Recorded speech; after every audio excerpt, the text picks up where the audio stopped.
Ake ngibingelela njalo kumahlaba ezulu ngasonalesi sikhathi samanje silokho-ke manje kungoyodlozikhulu okhuluma nani. Indoda engenankinga nomuntu, indoda ezijuleleyo uhlanga lomhlabathi, indoda engenakudelela, indoda engenakho futhi ukuziphakamisa kubanye abantu, kodwa-ke ehlala izehlisile nakubani nakubani. Ngitsheke manje lethulele nalo olunye udaba engabe sinalo, lethulele le vidiyo ngikwazi ukulichazela ukuze ngingakwazi futhi ukulokho limbuza imibuzo eminingi uma ngabe ngilokho lifona, ngoba esikhathini esiningi ngisuka ngibhizi ngigxile kuyo yonke le misebenzi yena. Ngizokhuluma ngento esiyibiza ukuthi uphondo lwemali oluhlala kwi-trunk. Lolu phondo lunamandla kakhulu. Into oyenzayo wena-ke manje ufanele uthenge i-trunk noma ngithi i-box elivalwayo ozolikhiya, ubese usuyathenga nendwangu emhlophe, ubese usuyathenga nendwangu ebomvu, ubese usuyabuya nazo-ke lezi ndwangu, izobuya-ke seyikukhandela lolo phondo olunamandla kakhulu oluzilethela lona imali mathupha.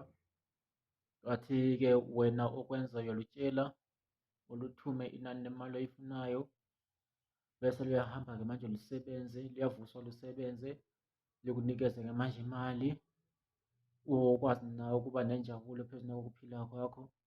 Kathi-ke luyakwazi futhi ukulwa nemimoya emibi nemithi emibi eyabe isetshenzisiwe phezulu kwempilo yakho.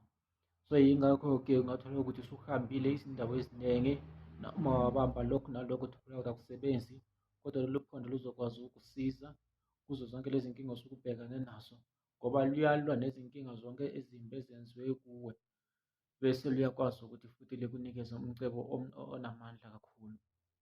Kodwa-ke ngifuna ukubeka kanje, sinenkinga futhi nabanye abantu othola ukuthi umuntu uma ehleli laphaya abese siyakhuluma izindaba zakhe, akhulume imfihlakalo yakhe.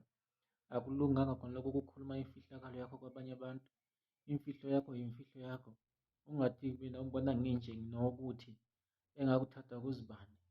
Bona kungangcono-ke ngesintu esipheleleyo ukuthi hhayi hamba kubani mhlambe angakusiza, hhayi ukuthi mina nginokuthi okunje engakuthatha kuzibani. Yingakho-ke le nto lapho oyifake khona uyihlalisa nempuphu, uyihlalise namanzi, uyihlalise nogologo, ungasondezi into ey'nyama duze nayo. Kathi-ke nawe uma ngabe uzohamba uyokhuluma nalo, ufanele ukhulume nalo ekuseni ungakaze udle inyama. Ungalinge ukhulume nalo usudla inyama ngoba uzojika umoshe izinto eziningi. Kathi-ke siyakwazi ukuthi sikusize ngalo ngemali engange-deposit ka-5,000. Yiyo-ke manje uluthatha ngemali engango-5,000. Bese lusiyakusebenzela-ke mase lukusebenzele lolo phondo, wena into ozoyenza sizokhuluma ukuthi ngenyanga uzobhadala malini kuze kufike u-3 months. Angithokoze njalo kini bahlali bendawo, nini abantu bakamthaniya, abantu elihloniphekile. Ungangithola-ke ku-08320 66954, 08320 66954. Nibe nosuku oluhle, niphile, imimoya emibi mayidede kini kuvele ukukhanya. Ngiyathokoza.